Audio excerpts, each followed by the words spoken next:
Welcome to Just Asia, AHRC TV's weekly human rights program. These are the headlines. Just Asia's 200th episode. World Human Rights Day. Pakistan's deteriorating human rights situation. Neglect for human life in India. Victims call for ends to impunity in Indonesia. Nepal's stalled human rights progress. Reversing rather than restoring democracy in Thailand.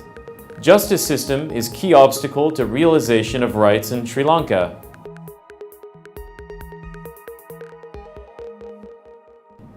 Welcome to AHRC TV's Just Asia.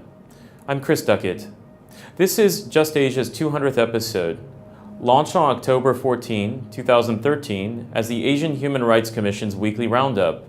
The news bulletin provided a platform for those fighting for human rights throughout the Asian region. Important issues were covered in the weekly bulletin. On its 100th episode, the news program evolved into Just Asia. Just Asia will continue working to improve the human rights conversation in the region and to develop greater solidarity in the fight for the realization of human rights. Just Asia is celebrating its 200th episode of telecast, and that is a very great event.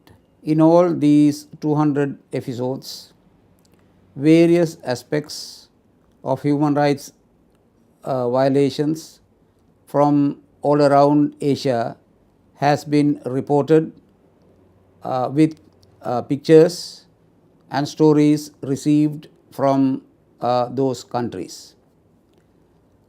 This is the largest collection of such telecast by any organization in the human rights field. This documentation provides a very vast reference for anyone who wants to get a glance of the sufferings faced by the people and the denial of their rights. The essential message we see is that despite of many commitments to international organizations, the reality is that the governments in the Asian region do not make any effort in order to develop policy or practices for protection and promotion of human rights. We hope that the series will continue and bring greater insights into this story of people suffering in Asia.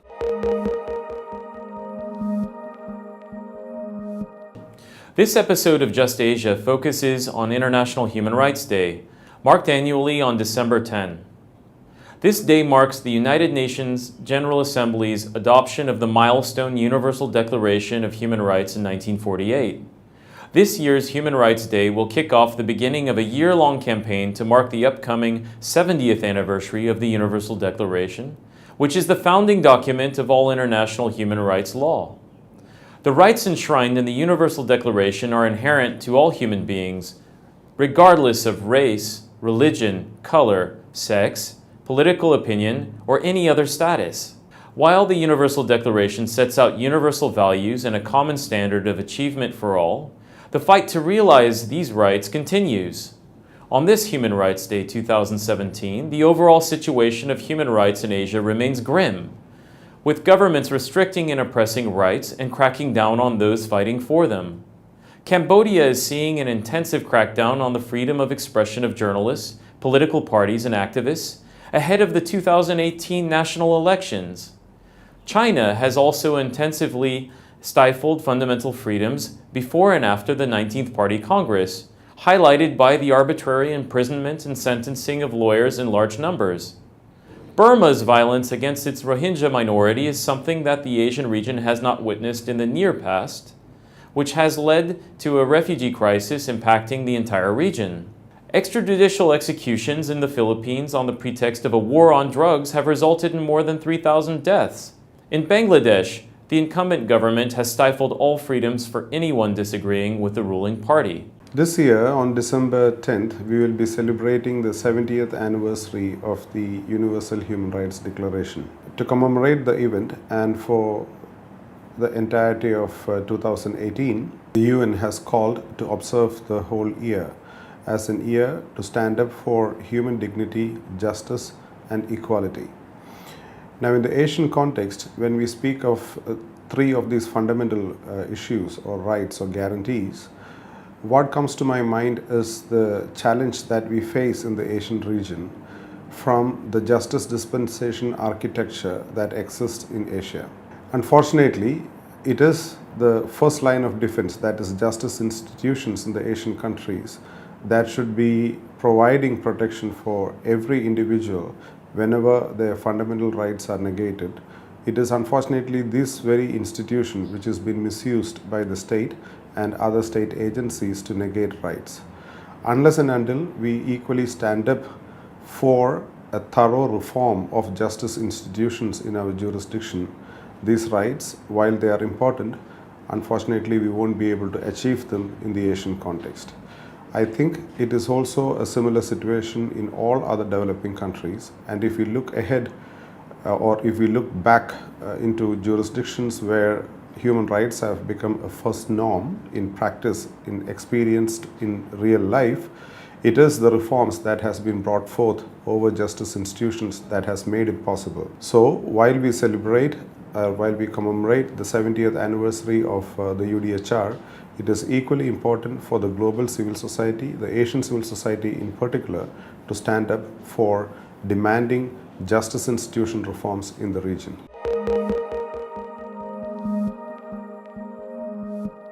Human rights in Pakistan deteriorate with every passing year. Despite being party to several international conventions and treaties, Pakistan sees the daily violation of human rights with impunity.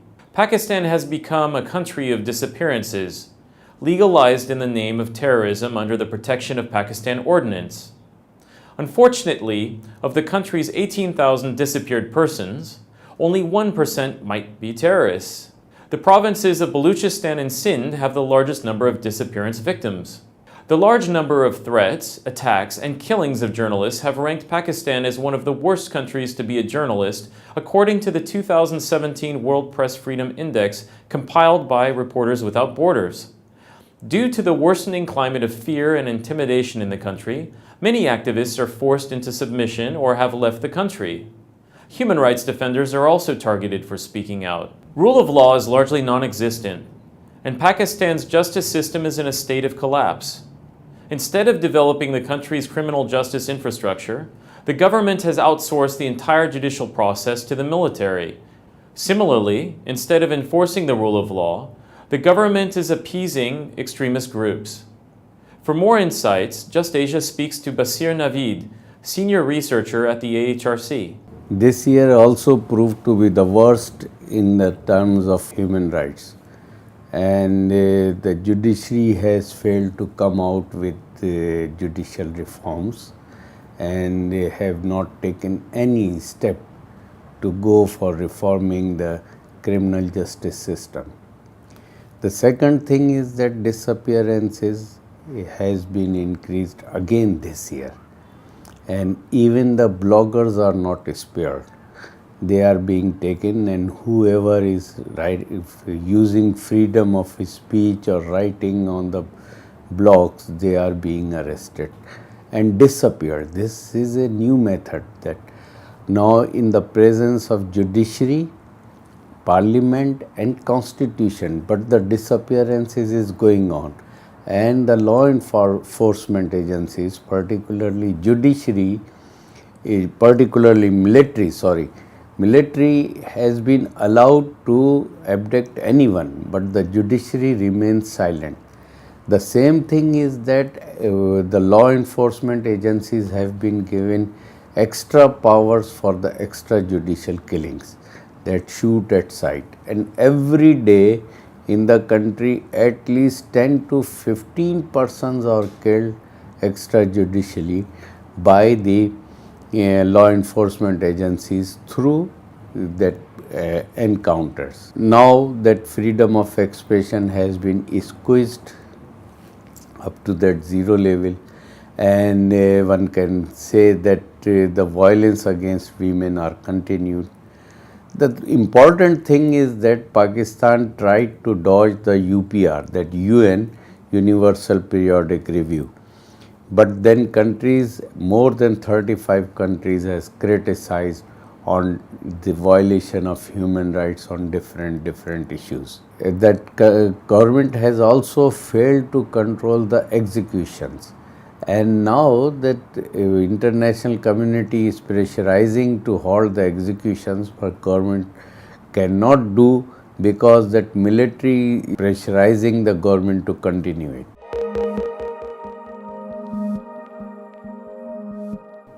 2017 in India has witnessed a criminal neglect towards the life of ordinary citizens, with numerous deaths from farmer suicides, lynchings, and custodial deaths.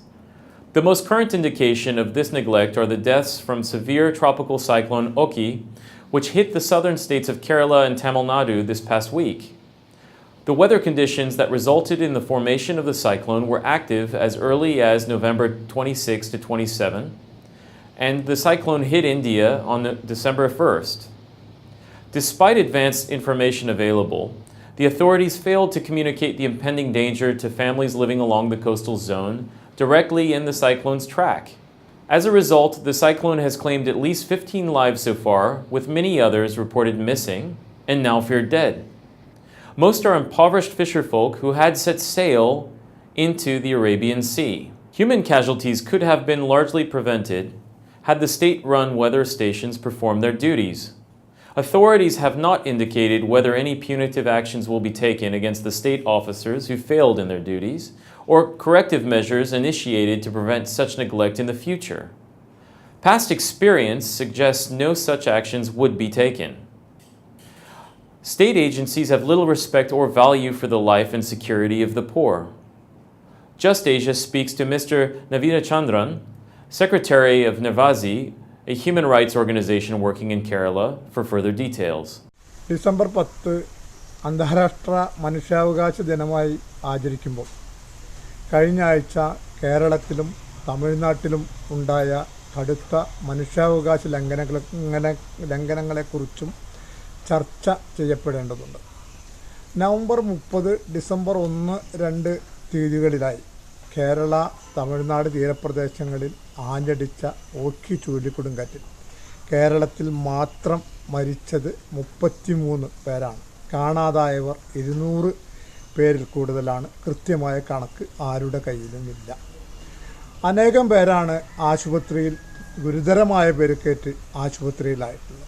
ദുരന്തത്തിൽപ്പെട്ട ഇരകളെല്ലാം വളരെ പാവപ്പെട്ട മത്സ്യത്തൊഴിലാളികൾ ആയിരുന്നുവെന്ന പ്രത്യേകത കൂടി ഈ സംഭവത്തിനുണ്ട്.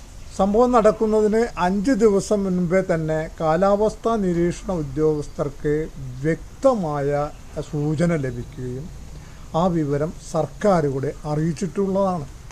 എന്നിട്ടും സർക്കാരുകൾ കൃത്യസമയത്ത് അത് ജനങ്ങളിലേക്ക് എത്തിച്ചില്ല എന്നതാണ് മരണങ്ങൾ ഇത്രയേറെ വർദ്ധിക്കാൻ കാരണമായത്.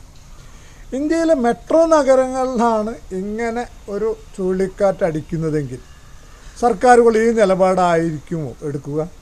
എത്രയോ നേരത്തെ അവിടങ്ങളിൽ സർക്കാർ രക്ഷാപ്രവർത്തനങ്ങൾ തുടങ്ങുമായിരുന്നു. 1 മണിക്കൂർ മുമ്പെങ്കിലും ഓഖി ചുഴലിക്കാറ്റ് അടിക്കുമെന്ന വിവരം ഇവിടെ തീരപ്രദേശങ്ങളിലെങ്കിലും അറിയിച്ചിരുന്നുവെങ്കിൽ മരണം സംഖ്യ വളരെ കുറയുമായിരുന്നു എന്നതാണ് സത്യം. പാവപ്പെട്ടവരുടെ ജീവന് സർക്കാരുകൾ ഒരു വിലയും കൽപ്പിക്കുന്നില്ല എന്നതിൻ്റെ വ്യക്തമായ തെളിവാണ്.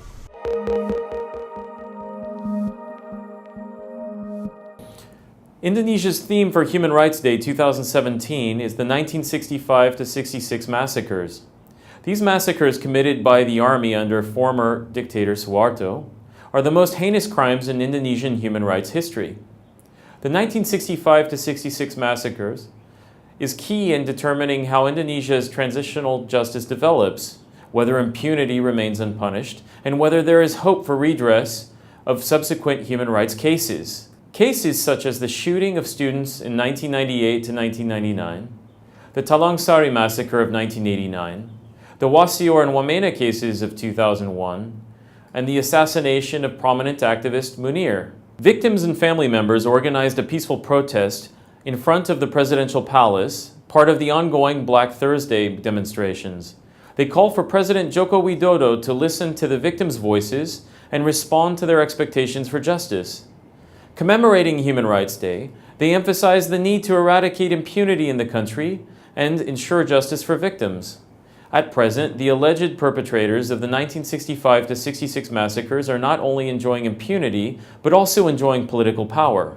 Retired Army General Wiranto, for instance, key person responsible in the case of student shooting and crimes against humanity in East Timor, is currently a cabinet minister in charge of politics, law, and security. On Human Rights Day 2017, the victims and their families therefore urge the government to prioritize human rights in state policy and to settle gross violations of human rights. In the 2 remaining years of President Widodo's term, victims waiting for justice for more than 18 years after the end of Suharto's reign hope that President Widodo can fulfill his election promises of addressing human rights issues. To learn more, Just Asia speaks to Mr. Bijo Francis, the chairperson of the 1965 Murder Victims Research Foundation. As you see that on the 10th of December, we will have what's called the International Day for the support of the human rights. Yeah? I think it is a good time for our government, Mr. Jokowi, to fulfill what he has ever said, that he would like to carry out the case of the 1965 fairly and justly. This is my question. This is already in the 3rd year of this ruling power. Yeah? But reality, Mr. Jokowi has nothing to do with this problem. So that is why I fairly very, very disappointed with this one. So I hope Mr. Jokowi should be brave enough to solve the case of the 1965.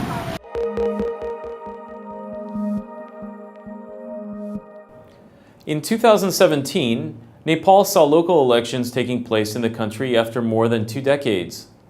Voter turnout was high in response to the lack of effective political representation, which negatively impacted people on the ground in terms of development and government assistance. At the same time, 2017 saw no progress in the overall promotion and protection of human rights.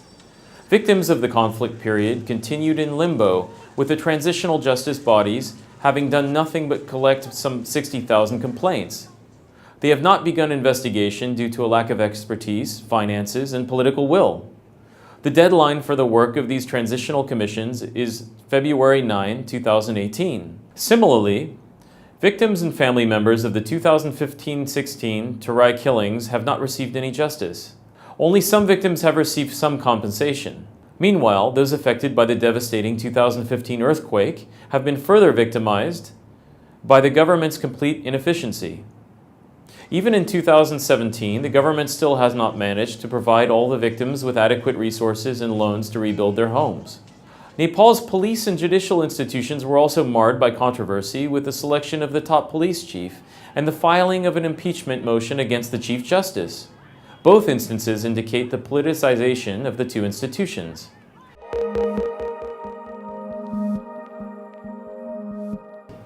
Thailand has had a tumultuous past few years, including the passing of King Bhumibol Adulyadej on October 13, 2016, after a reign of 70 years. The Thai government, led by Prime Minister General Prayut Chan-o-cha, repeatedly failed to fulfill pledges made to the United Nations General Assembly and Human Rights Council to respect human rights and restore democratic rule. Furthermore, 2017 witnessed the adoption of a new constitution entrenching unaccountable and abusive military power in a referendum marked by repressive tactics against critics. While Thailand signed the International Convention for the Protection of All Persons from Enforced Disappearance in January 2012, it has yet to ratify the treaty, and its penal code still does not recognize enforced disappearance as a criminal offense. With regard to torture, the National Legislative Assembly withdrew the draft Prevention and Suppression of Torture and Enforced Disappearance Act. For more information, Just Asia interviews Ms. Pratujit Nilapajit, the National Human Rights Officer of the OHCHR, Regional Office for Southeast Asia. My name is Pratujit Nilapajit. I am the second daughter of missing lawyer Somchan Nilapajit, who was disappeared since 2004 in Thailand. lately the Supreme Court of Thailand saying that ruled that the case of the family cannot be a full antique in this case, and then the court dismissed the case who the suspect are the police officers, 5 police officers in Thailand. We are very sorry when the case have not been pushed to get the truth to the family, and also we are very sorry to hear that now the bill on torture, anti-torture and disappearance was rejected by the National Legislative Assembly after the military coup 2014.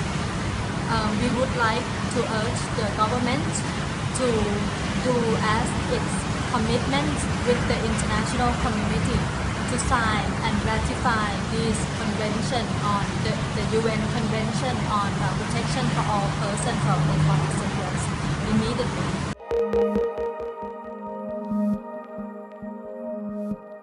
On Human Rights Day 2017, Sri Lanka's major threat to the achievement of human rights comes from problems faced by the country's justice administration system. Even a parliamentary select committee has admitted that the justice system is inefficient and beset with shameful delays. The system of complaint management by the police, the prosecutorial function of the Attorney General's Department, and the judiciary itself suffers from this all-pervading inefficiency, frustrating all litigants. Rights are meaningful only when they can be realized through a proper system. Without resolving the crisis faced by the legal and justice systems, Sri Lanka cannot promote and protect the rights of its people. For further details, Just Asia speaks to Father Nandana Manatunga from the Human Rights Office, Kandy. Human Rights Office in Kandy, Sri Lanka is also having a special award ceremony on the 10th of December on the International Human Rights Day. And we are also focusing the theme as let's stand up for equality, justice and human dignity. This time as we focus on equality, justice and human dignity, we are very much concerned about the defects still that we experience in the justice system, especially with regard to fabricated charges filed by police officers in Sri Lanka, and which are really been accepted by the judiciary, because all the allegations that are made by the police are without any question usually being treated as accusations by the judiciary, and therefore this is one of the key issues that we focus on, and also the delay in trials, especially people who are being detained for many years, and this becomes a big huge issue in our country because detention without trial, so many suspects are being held in custody, and therefore we want everyone to be equal before the law, whether they are Sinhalese or Tamils, because in our court system everything is spoken in Sinhala, and sometimes a lot of injustice done to the Tamil citizens in the country. Therefore we look forward to reforms in the judiciary.